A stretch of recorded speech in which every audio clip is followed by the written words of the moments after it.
जी, अस्सलाम वालेकुम। वालेकुम सलाम sir. Welcome to physics class. कल हमने डिस्कस किया था, इंट्रोडक्शन ही किया था फिज़िक्स के बारे में।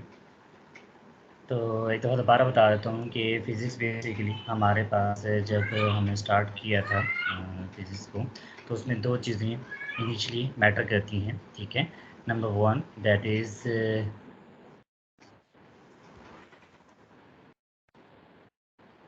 हमारे पास जो चीज़ मैटर कर रही है वो उसकी ऑब्ज़र्वेशन, ठीक है। फिज़िकल जो आप ऑब्ज़र्वेशन कर रहे होते हो किसी भी फिज़िक्स में कि आपके जो साइड पे एग्जांपल्स हो रही हैं, परफ़ॉर्म हो रही हैं, कोई मोशन हो रही है, तो basically that is more important, ठीक है, कि आप ऑब्ज़र्वेशन कौन-सी कर रहे हो।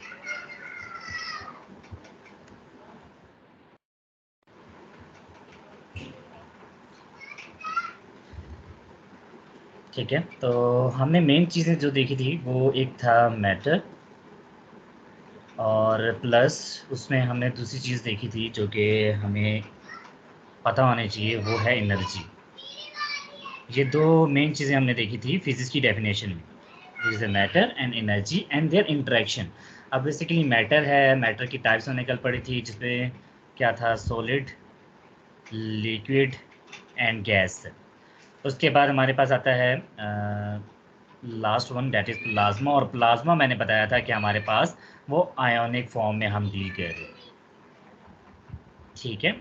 कोई भी एटम को आयोनिक फॉर्म में, आयंस की फॉर्म में हम डील कर रहे होते हैं, दैट इज़ इन प्लाज़्मा। फिर हमने एनर्जी की स्टेट्स देखी थी। एनर्जी के हमने मेन टाइप्स जो कि थे kinetic energy and potential energy. Kinetic energy is due to motion, वो हमने देखा। फिर हमने kinetic potential energy due to position देखा। तो पोजीशन का मतलब ये नहीं है कि वो आपके पास हॉरिजॉन्टल डिस्टेंस करे, it is mean that if we have to cover some height, ठीक है? तो ये हमारा कल का लेक्चर था डिटेल में जो हमने देखा था। जहाँ तक कोई क्वेश्चन है आप पूछ सकते हैं, नहीं तो हम स्टार्ट करते हैं from board pad.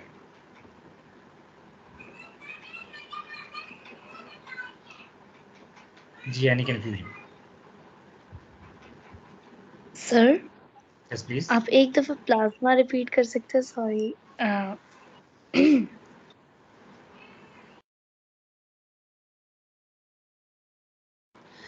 Ji, plasma physics जो मैंने बताया था last time, that mean we have to state that there is ionic form.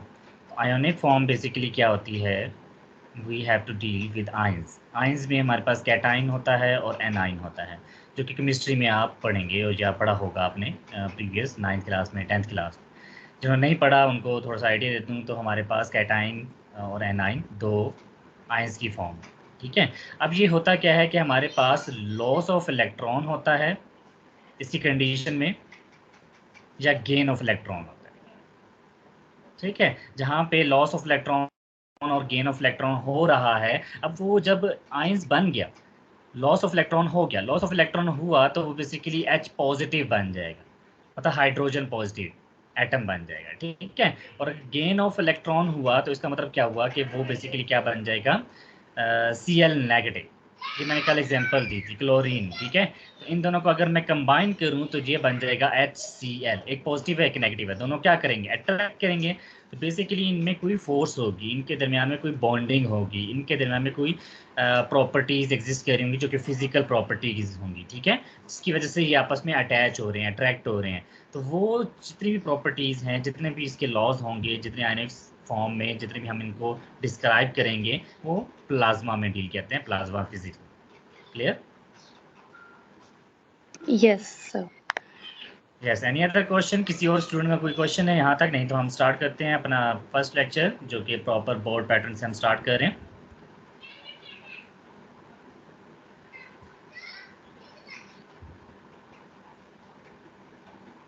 बाकी स्टूडेंट मुझे एक्टिव सबको स्क्रीन नज़र आ रही है मुझे? Yes sir. Yes sir. किसी को मेरी आवाज़ क्लियर ना सुनाई दे रही हो?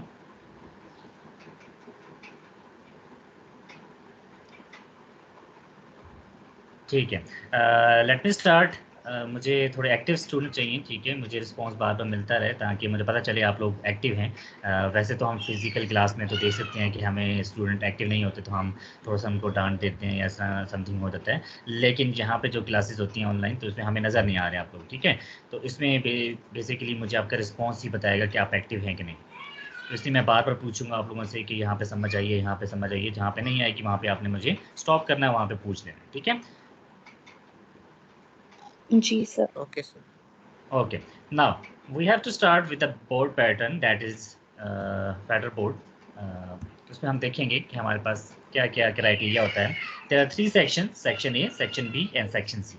ठीक है, आप लोगों ने 9th क्लास की होगी, 10th क्लास की होगी, उसमें भी 3 सेक्शंस थे। लेकिन वहाँ पे और इसमें क्या डिफरेंस है वो आपको क्लियरली नज़र आ जाएगा। वहाँ पे 12 MCQs थे और यहाँ पे 17 MCQs होंगे, ठीक है। आपकी आवाज कट रही है। जी, सबको मेरी आवाज़ कटती हुई नज़र आ रही है या सुनाई दे रही है? No sir. क्लियर है मेरी आवाज़? No, sir. Yes Yes, sir. sir. ठीक है, वो आपका फिर इंटरनेट का इशू होगा जिन्होंने मुझे मुखातिब किया था। ओके, मैंने लास्ट टाइम बताया था जिनका इंटरनेट इशू हुआ ना, ठीक है, वो बेशक रिकॉर्डिंग बाद में देख लें, ठीक है। अटेंडेंस पूरी करके वो रिकॉर्डिंग बाद में इसको देख लें। अभी यहाँ पे मैं बता रहा था कि हमारे पास टोटल मार्क्स इसके होते हैं, वो भी आपको पता होना चाहिए, जो कि 85 होते हैं, ठीक है।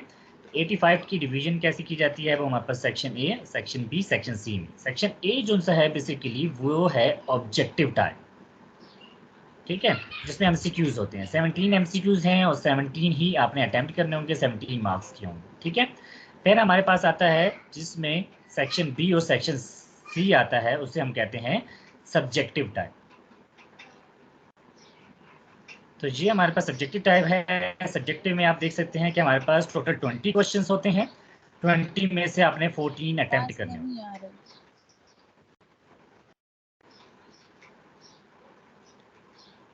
जी, आपका इंटरनेट का इशू होगा आई थिंक सो, तो आप उसको क्लियर कर लें। बाकी स्टूडेंट्स को क्लियर आ रही है आवाज़?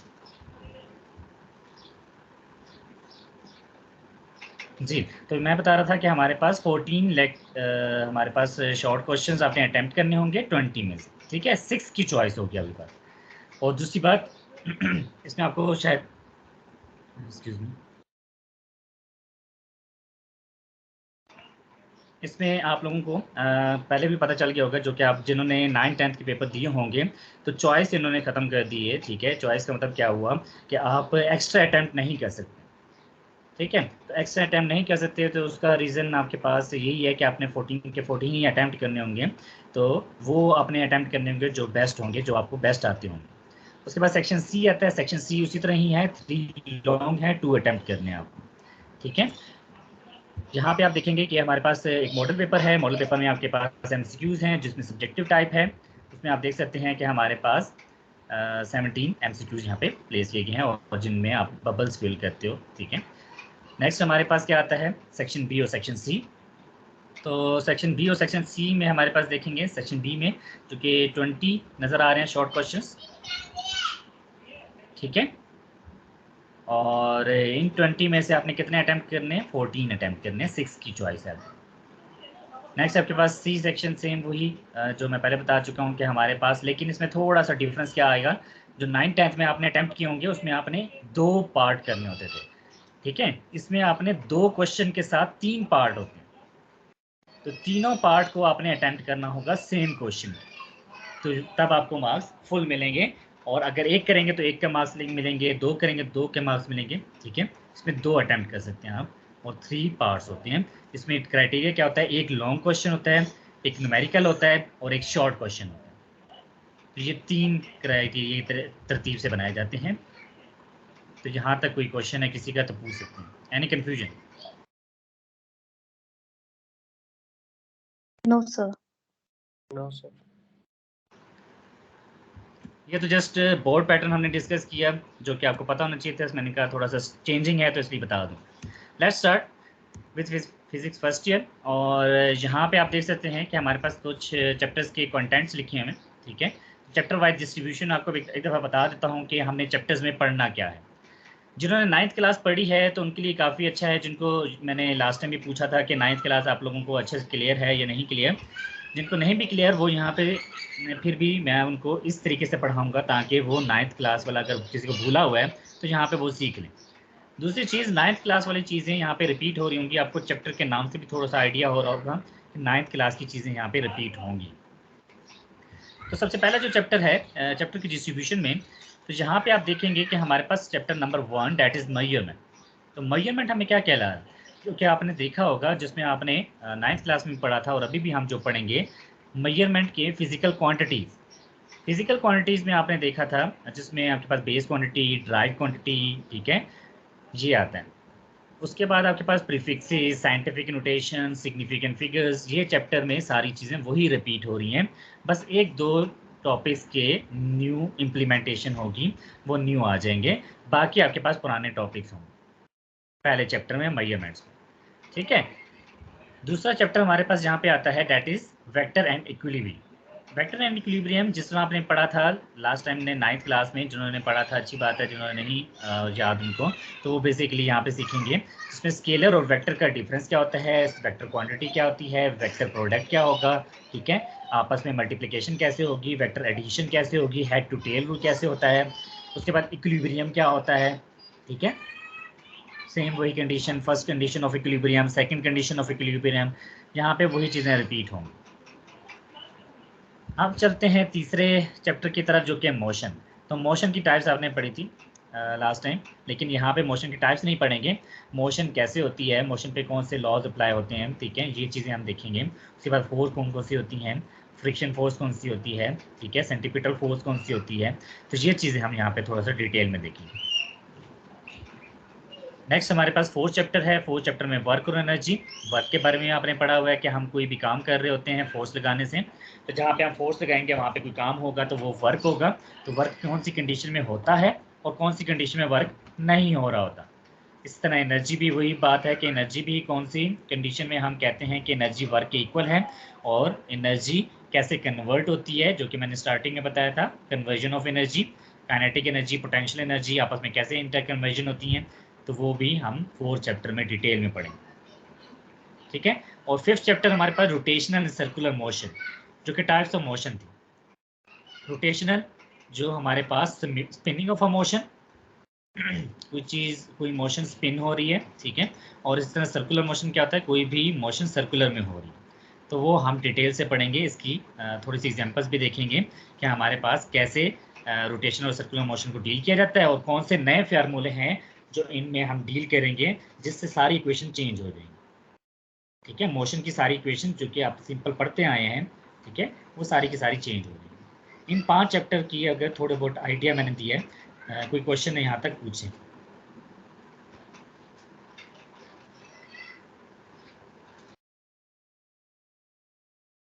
No, sir. जी, बॉयज साइड कोई क्वेश्चन है? ठीक है। Now moving toward six chapter. Six chapter हमें बेसिकली क्या बता रहा है, fluid dynamics, fluid that anything that can flow, ठीक है, दैट इज कॉल्ड फ्लूइड, और डायनेमिक्स मीन मोशन। तो फ्लूइड की मोशन मोस्टली हम लिक्विड को डिस्कस करेंगे, ठीक है, और इसमें एयर भी फ्लो करती है तो एयर को भी डिस्कस कर सकते हैं। तो उनकी मोशन जो फ्लो कर सकता है, उनकी मोशन कैसे होती है, उनमें कौन से फार्मूला होते हैं, जिस तरह आपके पास वाटर टंकी होती है उससे पानी कैसे फ्लो होता है, कितने प्रेशर से होता है, वो सारा कुछ हम इस चैप्टर में देखेंगे। Number 7 that is oscillation. Oscillation mean vibration. तो वाइब्रेशन की जितनी प्रॉपर्टीज हैं वो वाइब्रेशन वाले चैप्टर में, ऑसिलेशन वाले चैप्टर में देखेंगे, ठीक है। 8 चैप्टर हमारे पास आता है वेव्स, जिसमें आपने मैकेनिकल वेव्स, इलेक्ट्रोमैग्नेटिक वेव्स पढ़ी थी, और जहाँ पे आप उसकी वेव्स की प्रॉपर्टीज़ देखेंगे कि वेव्स किस तरह की फ्लो करती हैं, और उसमें जिस तरह आपने वो कुछ इंस्ट्रूमेंट होते हैं, वायलिन होता है, बांसुरी होती है, ठीक है, ये इंस्ट्रूमेंट भी कुछ हम यहाँ पे डिस्कस करेंगे, ठीक है, ऑर्गन पाइप्स कहते हैं। नेक्स्ट हमारे पास आता है 9 चैप्टर। 9 चैप्टर में हमने लेंसेज को लास्ट टाइम पढ़ा था, यहाँ पे फिजिकल ऑप्टिक्स है। फिजिकल ऑप्टिक्स में हमने देखना है रिफ्लेक्शन वाली प्रॉपर्टी, इंटरफेरेंस, डायफ्रैक्शन, ठीक है, और बेसिकली कैसे लाइट एक दूसरे से इंटरफेयर करती है, सुपर इम्पोज्ड होती है, तो ये हमने 9 चैप्टर में देखना है। लास्ट चैप्टर है थर्मोडायनामिक्स। और थर्मोडायनेमिक्स में हमने हीट को डिस्कस करना है, जो कि आपने लास्ट टाइम भी 9th क्लास में देखा होगा, जिसमें हीट थर्म मीन टेम्परेचर होता है और डायनामिक्स मोशन की हीट की वजह से जो मोशन हो रही होती है वो बेसिकली हम 10th चैप्टर में डिटेल से डिस्कस करेंगे। और उसके law, first law of thermodynamics, second law of thermodynamics, वो हम डील करेंगे। ठीक है, इसमें हम कार्नोट इंजन भी है, जिस तरह आपके पास वो पुराने ज़माने में इंजन वर्क करते थे, जिसको स्टीम इंजन कहते थे, वो कैसे वर्क करते हैं, वो भी हम 10th चैप्टर में डिटेल में देखेंगे। Any confusion about this distribution of chapters? कोई क्वेश्चन है आप पूछ सकते हैं।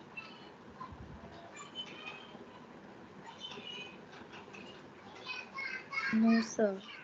No sir. जी स्टूडेंट्स, बाकी कोई क्वेश्चन है किसी का भी, आप इजीली मुझसे पूछ सकते हैं, नहीं तो हम स्टार्ट करते हैं next chapter 1। Can we start? Yes sir. Yes, sir. Moving toward, अब स्टार्ट हो रहा है हमारा basically proper chapter, that is topic physics and its scope. तो स्टार्टिंग हम यहाँ से देखेंगे, जिसमें फिजिक्स की डेफिनेशन जो कि हम पहले ही देख चुके हैं, मैटर, एनर्जी और उन दोनों का इंटरेक्शन है। ठीक है, फिजिक्स हमें क्यों रिक्वायर है वो भी हम देख चुके हैं, क्योंकि हमारी डेली लाइफ में जितनी भी चीज़ें हैं, हम मोशन कर रहे हैं, हम कोई भी काम कर रहे हैं, तो वो बेसिकली फिजिक्स से रिलेट कर रहा होता है, इसलिए हम फिजिक्स को स्टडी करते हैं। फिर हमने इसका रिलेशन डिफरेंट ब्रांचेस के साथ देखना है, जो कि फिजिक्स का केमिस्ट्री के साथ, अगर मुझे कोई बता दे कि कैसे केमिस्ट्री के साथ होता है।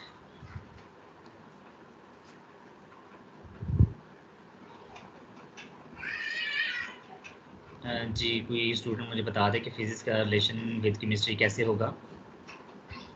सर आइसोटोप में पढ़े थे जी आइसोटॉप, जितना भी मैंने डिस्कस किया था, आयोनिक फॉर्म, आयंस की फॉर्म में होता है, एटम्स को डील किया जाता है, तो वो बेसिकली क्या है, फिजिक्स और केमिस्ट्री का आपस में रिलेशनशिप ही है। ठीक है,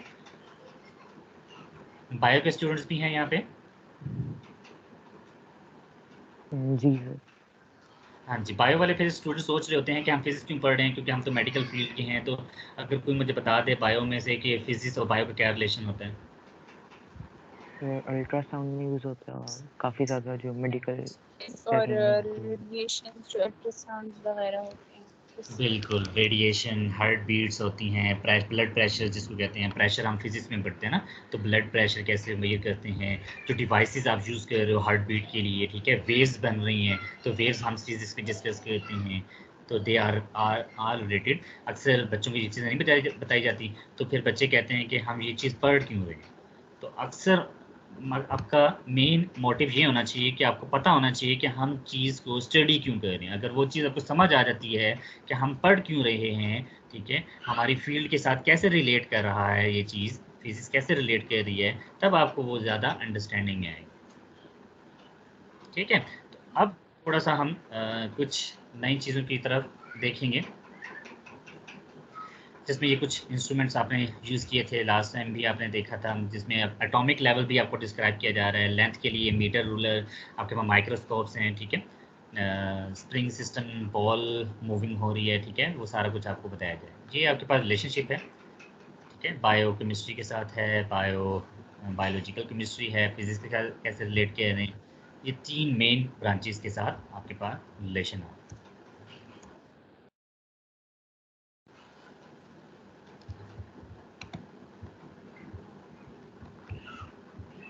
Okay, moving toward our next slide.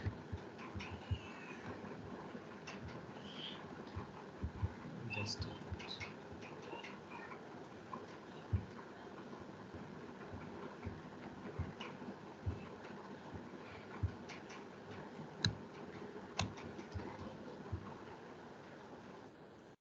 Okay, तो यहाँ पे आप कुछ चीज़ें देखेंगे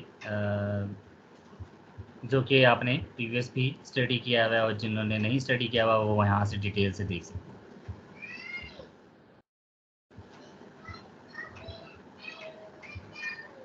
अच्छा, तो बेसिकली हमारे पास सबसे पहले जो स्टार्ट हो रहा है टॉपिक, वो हमारे पास मेनली फिज़िकल क्वांटिटीज़, ठीक है, और फिज़िकल क्वांटिटीज़ में हमारे पास सबसे पहले चीज़ आती है सिस्टम इंटरनेशनल। अब इसका नाम सिस्टम इंटरनेशनल क्यों रखा गया है, क्योंकि ये पूरे थ्रू आउट द वर्ल्ड एक ही सिस्टम को यूज़ किया जा रहा है। ठीक है, आपके पास मैस किलोग्राम में होता है, ठीक है, आपके पास लेंथ मीटर में ही मेजर की जाती है, ठीक है। और इसी तरह कोई भी आपकी और जो बेस क्वांटिटीज़ आपने पढ़ी थी वो आपके पास सेम क्वांटिटी में मेजर की जाती है, इसलिए इसको सिस्टम इंटरनेशनल कहा जाता है। अब यहाँ पे देखेंगे कि एब्रीविएशन एसआई यूनिट्स, ठीक है। तो एसआई यूनिट्स का मतलब क्या हुआ कि अक्सर आपको फिजिकल क्वांटिटीज़ जब रिप्रेजेंट की जाती हैं, आप अगर कहते हो कि मैं लेंथ मेजर कर रहा हूँ या कर रही हूँ, तो बेसिकली क्या है, 10 मीटर है, तो 10 तो उसका मैग्नीट्यूड हो गया, ठीक है। जब आप कहते हैं ना 10 किलोग्राम है, 10 मीटर आपने डिस्टेंस ट्रेवल किया है, which mean that 10 is the magnitude. और साथ में क्या लिखा हुआ है, दैट इज़ यूनिट। तो यूनिट का होना लाजमी है, पहली चीज़ मैग्नीट्यूड का होना लाजमी है, दूसरी चीज़ यूनिट का होना लाजमी है, ठीक है। तो यूनिट को हम यहाँ पे पहले डिस्क्राइब कर रहे हैं, क्योंकि मैग्नीट्यूड तो एक नंबर है, वो तो हमें मेजरमेंट से आती है। तो यूनिट इसलिए हम इसको डिस्क्राइब कर रहे हैं, तो यूनिट है SI units, S I mean system international, ठीक है। और जिस तरह मैंने बताया था कि ये पूरी दुनिया में और हर जगह पे ये सिस्टम यूज़ किया जा रहा है, जिसकी बेस पे आप कुछ बेस क्वांटिटीज़ आती हैं, कुछ ड्राई क्वांटिटी आती है, ठीक है। अब हमने अगर इस सिस्टम को देखना है, तो सिस्टम में हमारे पास दो चीज़ें एग्जिस्ट कर रही हैं। पहली चीज़ हमारे पास क्या है, बेस क्वांटिटी, दूसरी चीज़ हमारे पास क्या है, ड्राई क्वांटिटी। तो बेस क्वांटिटी के जो यूनिट्स होंगे उसे क्या कहेंगे, बेस यूनिट्स, और ड्राई क्वांटिटी के जो यूनिट्स होंगे उसे हम क्या कहेंगे, दैट इज ड्राई यूनिट्स, ठीक है। तो बेस क्वांटिटी, जी, बेस क्वांटिटी हम किसे कह रहे हैं, क्वांटिटी का मतलब होता है कि हम जो चीज़ मेजर कर रहे हैं, ठीक है। Anything that can be measured that is called quantity, ठीक है। तो उसे हम क्वांटिटी कहते हैं। इसको बेस क्यों कहा और ड्राइव क्यों कहा, बेस इसलिए कहा कि हमारे पास वो फिक्स्ड है, जिस तरह आप घर की बेस रखते हैं, ठीक है, और उसके ऊपर बिल्डिंग खड़ी करते हैं, इसी तरह आपके पास नीचे बेस होनी चाहिए, उसके बाद फेजेस की आगे स्टडी की जाती है। तो हमने एक बेस बना दी ताकि ये चेंज ना हो सके। तो बेस चेंज नहीं करते, हम ऊपर वाली चीज़ें चेंज करते, ठीक है। इसलिए यहाँ पे आप देखेंगे कि बेस जो फिक्स्ड है और ड्राइव जो बेस से निकली हुई, we have to drive base quantity, तो हम बेस क्वांटिटी को मल्टीप्लाई करते हैं और ड्राइव क्वांटिटी बना लेते हैं, ठीक है। तो यहाँ पे डेफिनेशन लिखी हुई है, ठीक है। तो ऐसी क्वांटिटी जो कि फिक्स्ड है, ठीक है, उसे बेस क्वांटिटी कहते हैं, और उनके यूनिट्स को हम बेस यूनिट कहते हैं। डेफिनेशंस लिखी हुई हैं प्रॉपर। उसके बाद ड्राइव क्वांटिटी और यूनिट, ड्राइव क्वांटिटी कौन सी होती हैं, that can be obtained from base quantity, ठीक है, जो कि बेस से मिलके बनती हैं। और हमारे पास क्या होती हैं, उनके यूनिट्स को हम ड्राइव यूनिट्स कहते हैं। अब बेस यूनिट हैं कौन कौन से, there are 7 base unit that are fix, length, mass, time, electric current, temperature, amount of substance, luminous of intensity. Luminous मतलब लाइट है बेसिकली, ठीक है, लाइट की इंटेंसिटी। उसके बाद सिंबल्स भी लिखे हुए हैं इनके।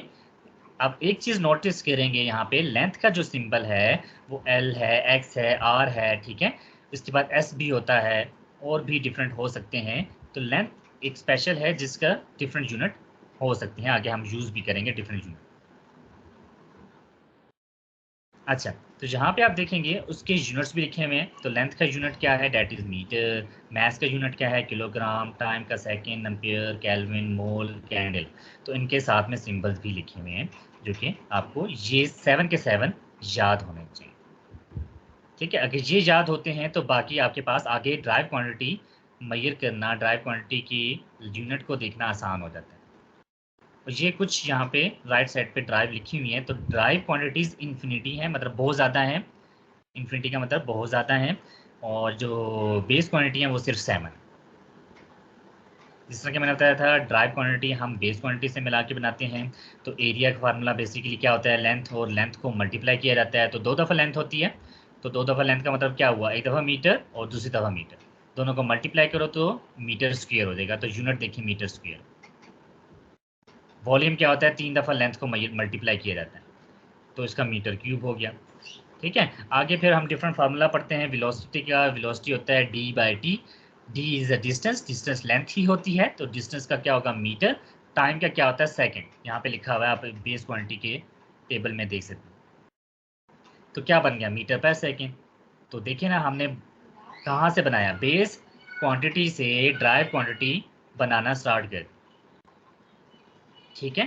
तो यहाँ तक कोई क्वेश्चन?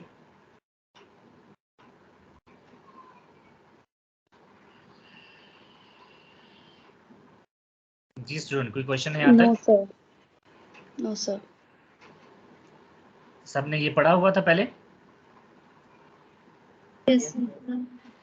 हाँ जी, ये देखिए, आप देख रहे हैं कि ये वही चीज़ें हैं, मैं अक्सर कहता हूँ कि 9th क्लास अच्छे से कर लें, आपकी फर्स्ट ईयर में काफ़ी आसानी हो जाएगी। तो ये वही चीज़ें हैं, तो कल मैं आपसे यही टेबल, कुछ जो आज टेबल पढ़ेंगे, ये टेबल आपसे मैं पूछूंगा ज़ुबानी, ठीक है? आप लोगों ने बुक्स बंद रखनी होगी और वहाँ से मैं आपसे पूछूंगा कि आप मुझे जस्ट लेंथ का यूनिट बता दें या स्पेसिफिक चीज़ें पूछ लूँगा। अगर ये याद है आपको बेस क्वांटिटी का टेबल, तो आपके पास आगे काफ़ी आसानी हो जाती है। ओके, अब यहाँ तक तो आपने पुराना पढ़ा हुआ था, लेकिन we are moving toward another unit, ठीक है? हम एक और यूनिट की तरफ जा रहे हैं। There is a third unit that is supplementary unit. अब इसको डिटेल में अच्छे से पढ़ना पड़ेगा, क्योंकि ये आप लोगों ने पहले नहीं पढ़ा हुआ। तो ये जो सप्लीमेंट्री यूनिट है, ये बेसिकली क्या है? इसका मतलब ये ज्योमेट्रिक शेप का है, ठीक है? ज्योमेट्रिक शेप हमारे पास जो हम यहाँ पे यूज़ कर रहे होंगे वो दो टाइप्स होंगे, एक होगा स्फीयर, ठीक है, और दूसरा हमारे पास होगा सर्कल, ठीक है? अब इनका मकसद क्या हुआ कि हमारे पास इनके जो यूनिट्स हम डिस्क्राइब करते हैं उसको हम कहते हैं सप्लीमेंट्री यूनिट, ठीक है? तो अगर मैं बात करूं पहले यूनिट की, जो कि सप्लीमेंट्री यूनिट है, वो है रेडियन, ठीक है? ये अगर आपको याद हो, आपने मैथ में भी ये चीज़ वर्ड शायद सुना हो, रेडियन। अगर नहीं सुना तो फर्स्ट ईयर में जो मैथ पढ़ेंगे, मैथमेटिक्स पढ़ेंगे, उन वो यूज़ करेंगे, आई थिंक सो 9 चैप्टर होगा, उसमें वो डील करेंगे रेडियन के साथ, ठीक है? तो रेडियन हमारे पास बेसिकली यूनिट है एंगल का, थीटा का। तो थीटा आपके पास एग्जिस्ट करता है, ठीक है? उसका यूनिट हमारे पास रेडियन है। पहले तो आपने थीटा का यूनिट, आपने अगर याद हो तो आपने डिग्री पढ़ा हो, ठीक है? 30 डिग्री, ठीक है? तो हमारे पास जो स्टैंडर्ड यूनिट है वो है रेडियन। तो हम देखेंगे रेडियन क्या होता है। तो रेडियन की जो डेफिनेशन यहाँ पे लिखी भी हुई है, ठीक है? तो आपको मैं ये डायग्राम सर्कुलर नज़र आ रही होगी, इसमें आप देखेंगे कि हमारे पास वो पॉइंट है जो कि सेंटर है, और एक लाइन ड्रॉ की गई है जो कि ये ए तक लाइन है, ठीक है? इस लाइन को मैं मूव करता हुआ सर्कल में मूव कर रहा हूँ और ले जाता हूँ बी पे। ये क्या बन गई? ये छोटी सी आर्क बन गई,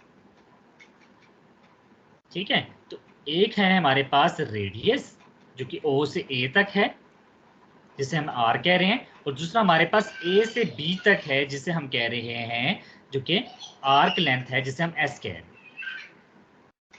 ठीक है? तो हमारे पास जो रेडियन होता है वो बेसिकली इसके दरमियान में जो ये एंगल बन रहा है ब्लू कलर का, थीटा, ये रेडियन में इसका जो यूनिट होगा वो रेडियन में होगा, बेस, ठीक है? इसी तरह डिग्री में भी होता है, रेडियन में भी होता है, ठीक है? रेवोल्यूशन में भी होता है, ये आगे हम देखेंगे। लेकिन अभी रेडियन पढ़ रहे हैं, तो रेडियन का हमारे पास डेफिनेशन है, 1 radian is the angle subtended at the centre of a circle by an arc. जितना भी मैंने बताया था कि हमारे पास एंगल जो सबटेंड हो रहा है, मतलब सेंटर में लाई कर रहा है आर्क की मदद से, ठीक है? उसे हम बेसिकली क्या कहेंगे? रेडियन कहेंगे, 1 रेडियन के इक्वल नंबर, ठीक है? उसका यूनिट, उसका सॉरी फार्मूला देखें तो number of radian that is theta, ये क्यों नहीं है, थीटा है, theta equal to arc length divided by radius of same circle. तो आर्क लेंथ हमने क्या कहा था, जो कि यहाँ पे लिखी हुई है, दैट इज एस, और रेडियस क्या है, दैट इज आर। तो हमारे पास फार्मूला क्या बन गया, that is S over R. तो यहाँ पे मैं लिख सकता हूँ theta is equal to S over R, ये इसका फार्मूला बन गया थीटा, ठीक है? ये आप मैथमेटिक्स में पढ़ेंगे 9 चैप्टर में, तो जहाँ तक कोई कंफ्यूजन है आप पूछ सकते हैं।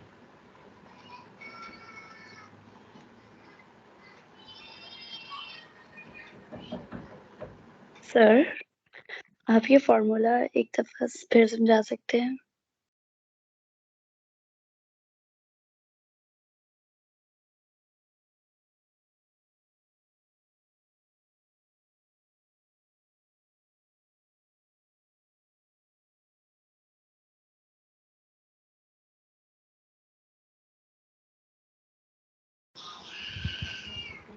यहाँ पे जो फार्मूला आपने कहा है कि फार्मूला दोबारा बता दें, तो यहाँ पे आप देख सकते हैं कि हमारे पास अभी मैंने बताया था जो थीटा यहाँ पे लाई कर रहा है वो कैसे बना।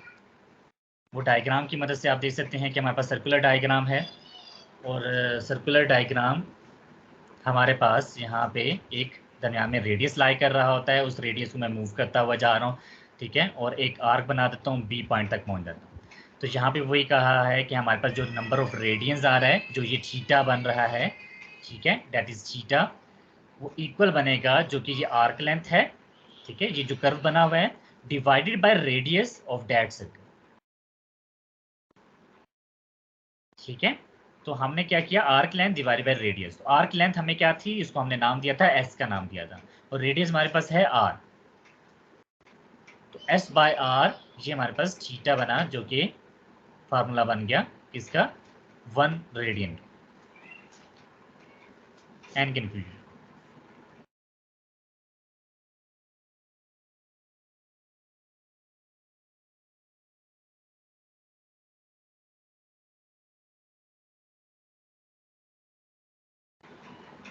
जी, एनी कंफ्यूजन?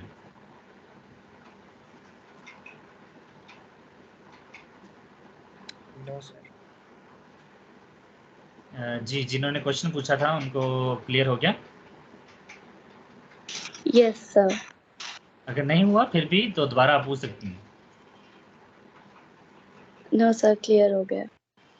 ओके, हमारे पास दूसरा इसका रिलेशनशिप देखेंगे कि हमारे पास जो कि मैंने लास्ट टाइम बताया था, डिग्री भी थीटा का यूनिट है।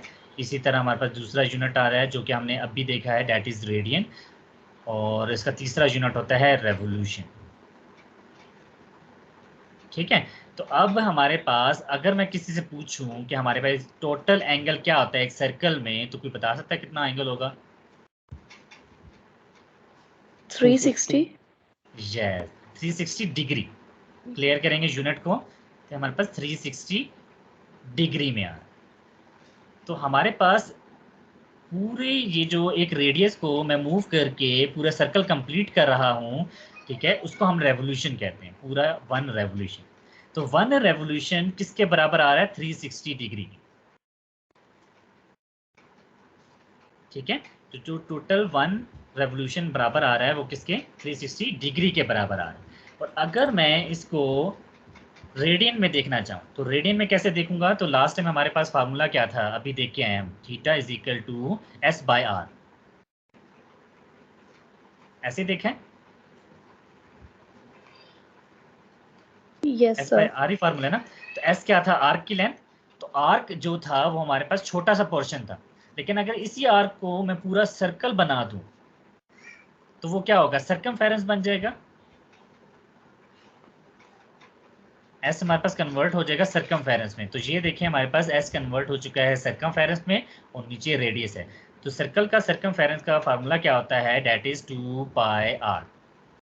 तो 2 पाई आर हमने जस्ट उसकी जगह रिप्लेस किया, आर आर से कैंसिल हुआ, हमारे पास आंसर आ गया रेडी में। तो 1 रेवोल्यूशन एक और हमने फाइंड कर लिया, that is equal to 2 pi radian. Any confusion?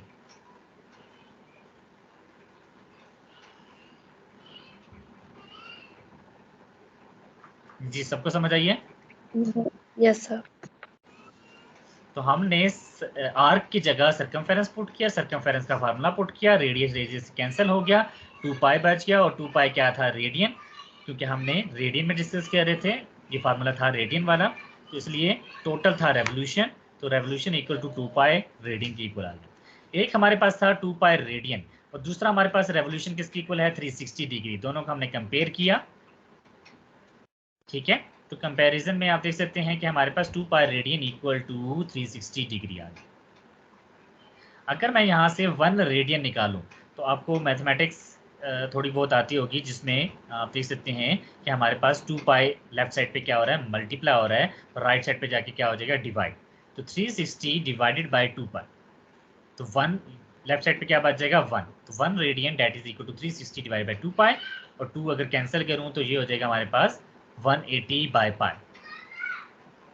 और अगर इसको कैलकुलेटर में सोल्व करते हो तो हमारे पास जो आंसर आता है वो हमारे पास है 57.3 डिग्री। तो आंसर हमारे पास क्या आ रहा है? 1 revolution that is equal to 1 revolution that is equal to 360 degree and 2 pi radian, ये हमने डिस्क्राइब किया, ये कन्वर्जन पता चल गई, और 1 radian that is equal to 57.3 degree. ठीक है, तो ये हमने इसमें देखा कि यहाँ तक कि हमारे पास डिग्री और रेडियन में क्या रिलेशन है और रेवोल्यूशन में क्या रिलेशन। Any conclusion?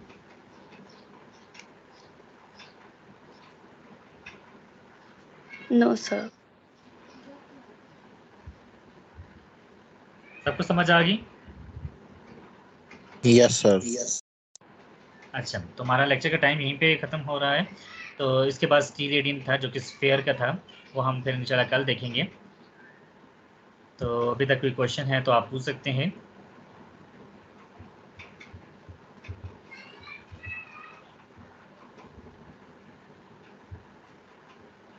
जी student, any No, question? sir.